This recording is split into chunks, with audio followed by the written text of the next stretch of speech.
Selamat berjumpa kembali di Pijat Tutor bersama saya Mukti Wibowo.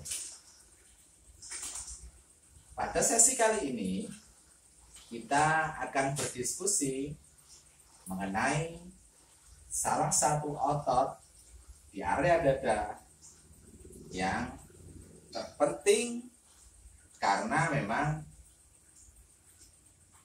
banyak memberikan kontribusi pada beberapa gangguan yang dialami oleh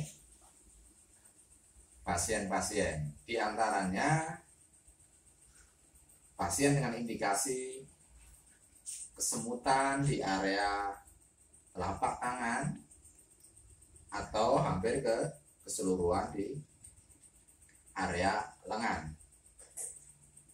Penyakit terkait biasanya berhubungan dengan thoracic outlet syndrome, yaitu penekanan pada saraf di area brachial plexus. Otot pectoralis minor yang kita bahas pada kali ini itu berawal dari iga, ketiga, keempat, dan kelima di area dada bagian tengah. Oke. Kita bisa meraba di mana letak iga pertama. Dia tepat berada di bawah tulang clavicula. Iga yang pertama bisa kita raba. Oke. Yang kedua, satu area sini.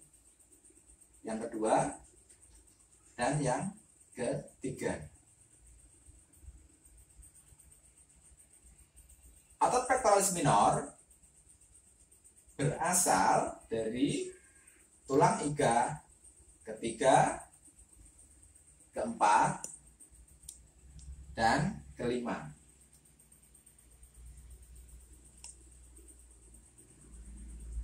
Otot ini akan berinsersi di coracoid process yang merupakan bagian dari tulang skapula. Kita bisa meraba di sini. Ini tulang clavicula. Dia akan bertemu di area acromion. Di sini acromion. Oke. Ini tulang clavicula. Letak coracoid process ada di bawah dari acromion. Dia lebih ke dalam tepatnya. Jadi ada di sekitar ini, tapi lebih ke dalam lagi. Otot pectoralis minor dia berawal dari iga ketiga, keempat, dan kelima. Oke. Otot ini cukup kecil dan dia terletak di bawah otot yang ada di atasnya, yaitu otot pectoralis major yang sudah kita diskusikan kemarin. Pada kali ini otot pectoralis minor dia berasal dari iga ketiga, keempat, dan kelima.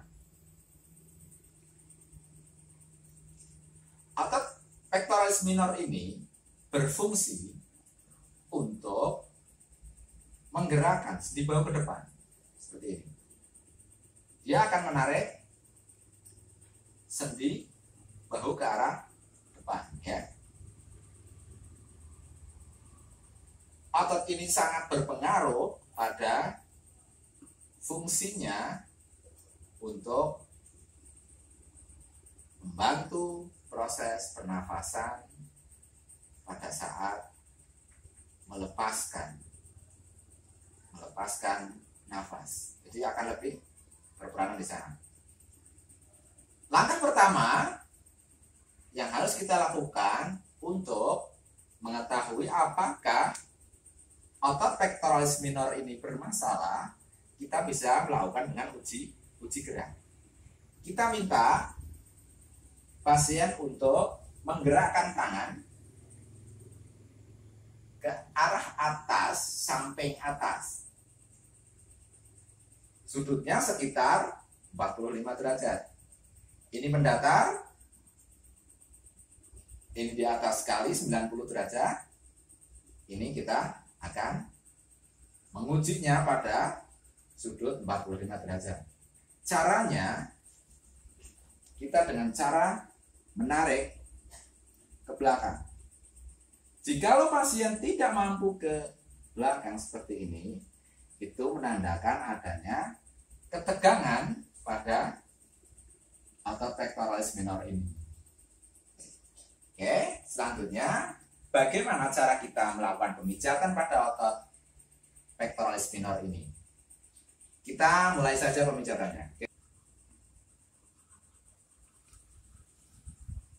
Dari anatomi otot pectoralis minor, dia ada di 345 ini. Untuk memijatnya, langkah yang harus kita lakukan adalah melemaskan seluruh otot di pectoralis mayornya. Jadi otot yang ada di area ini, area dada secara keseluruhan, ini otot pectoralis mayornya, kita lemaskan dulu semuanya, oke? Seperti pada pembahasan pemijatan otot pectoralis mayor kemarin, areanya kita lemaskan semua, oke? Perlahan semua, pastikan otot ini lemas dulu sebelum kita melakukan pemijatan pada otot pectoralis minor. Seluruh otot kita lemaskan pada area pectoralis mayor ini. Dengan pemijatan seperti ini, otot pectoralis minor belum tertekan karena dia ada di bawah otot pectoralis mayor. Walaupun seperti ini, otot yang di dalamnya belum maksimal terpijat. Cara pemijatannya untuk bisa mengenai otot pectoralis minornya, kita harus mengangkat otot ini. Ini otot pectoralis mayor yang kemarin, oke. Kita harus naikkan. Jadi letaknya itu ada di area bawah dari otot pectoralis mayor. Dengan cara seperti ini kita kelihatan sekali. Ini otot pectoralis mayor. Sedangkan yang kita pijat saat ini adalah otot pectoralis minor yang letaknya ada di bawah otot ini. Makanya kita harus menyingkirkan dulu. Menyingkirkan otot pectoralis mayor ini, kita belah. Oke. Selanjutnya dengan tangan yang lain, kita masukkan jari kita persis ke dalam. Di sini akan teraba tulang iga dari yang ketiga, keempat, dan kelima. Dengan cara mengangkat otot pectoralis mayornya. Dengan cara seperti ini. Oke. Untuk area yang lebih atas lagi, pada area insersinya, kita menarik tangannya lebih ke atas lagi, oke. Sendi sikunya kita naikkan ke atas. Kita tarik lagi otot pectoralis mayornya. Oke, kita lihat otot pectoralis mayornya sudah mulai terangkat dengan cara seperti ini. Selanjutnya, dengan jari yang lain, kita masukkan ke dalam. Oke. Ke dalam sekali. Oke. Dengan teknik ini, otot-otot yang ada pada tulang iga itu akan dilemaskan sampai ke yang atas di coracoid prosesnya. Oke. Dengan cara seperti ini, perlahan saja. Karena otot ini sangat sensitif. Dan artinya dengan pemijatan seperti ini akan sangat sakit. Makanya perhatikan betul-betul respon dari pasien. Apakah dia merasa kesakitan atau tidak? Jikalau merasa kesakitan, kita harus mengurangi tekanannya agar kondisi pasien lebih rileks dan tidak menambah luka pada otot pectoralis minornya. Pemijatan otot ini sangat bermanfaat sekali untuk mengobati salah satunya gangguan nyeri dada atau yang dalam dunia kedokteran lebih dikenal dengan angina pectoralis. Kalau dalam dunia kedokteran itu nyeri dada, terutama apalagi di sebelah, kalau yang khusus sebelah kiri itu menandakan adanya gangguan pada jantung. Makanya sering sekali terjadi kesalahan diagnosa. Seorang pasien diduga menderita gangguan jantung, tapi begitu dilakukan pemeriksaan, ternyata EKG-nya bagus, tapi dia masih merasakan gejala nyeri di area dada. Itu menandakan adanya kemungkinan gangguan dari otot pectoralis minor ini. Sering dalam pemijatan yang saya lakukan, pengalaman-pengalaman yang saya peroleh di lapangan, gangguan seperti ini, terutama pada gangguan otot pectoralis minor, penderita sering didiagnosa seolah-olah seperti menderita gangguan jantung, padahal hanya otot pectoralis minor saja yang tertekan.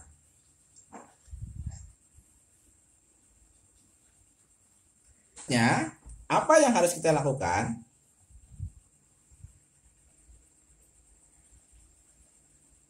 Yang kita lakukan adalah menguji bagaimana keberhasilan pemijatan otot pectoralis minor ini dengan menguji seperti awal. Oke, 45 derajat, kita tarik ke belakang. Dengan pemijatan yang berhasil, ototnya akan dengan mudah kita tarik lengannya ke belakang, dan jikalau orang itu mengalami sesak nafas atau nyeri di area dada, akan dengan spontan bisa mengalami kelegaan dalam cara bernafasnya dia, karena otot yang harus tadinya menelan ke dalam, dia akan bisa melonggar ke belakang. Otot ini sangat mudah dianalisa dengan adanya orang-orang yang mengalami gangguan postur tubuh. Kita bisa lihat orang-orang yang menderita gangguan seperti ini, kita akan melihat orangnya akan sendi bahunya dia akan ke depan seperti ini, mengunci ke depan, dan kebiasaannya dia akan menunduk. Orang dengan cara seperti ini, kita bisa memastikan dia menderita gangguan pada otot pectoralis minor ini. Ini akan tertarik ke depan, baunya akan tertarik ke depan, dia akan menderita sesak nafas, biasanya seperti itu. Jadi dengan pemijatan yang baik pada otot pectoralis minor ini, kita akan membantu keluhan bernafas, sesak nafas. Ini bisa digunakan, ini bisa diaplikasikan untuk beberapa orang yang mengalami gangguan bernafas, seperti pada penderita asma atau nyeri dada. Orang-orang yang menderita penyakit asma bisa kita bantu untuk melonggarkan pernafasannya dengan pemijatan, terkhususnya pada otot pectoralis minor ini. Sekian diskusi kali ini mengenai otot pectoralis minor. Semoga bermanfaat bagi kita semua, dan terima kasih. Salam, saya Mukti Wibowo.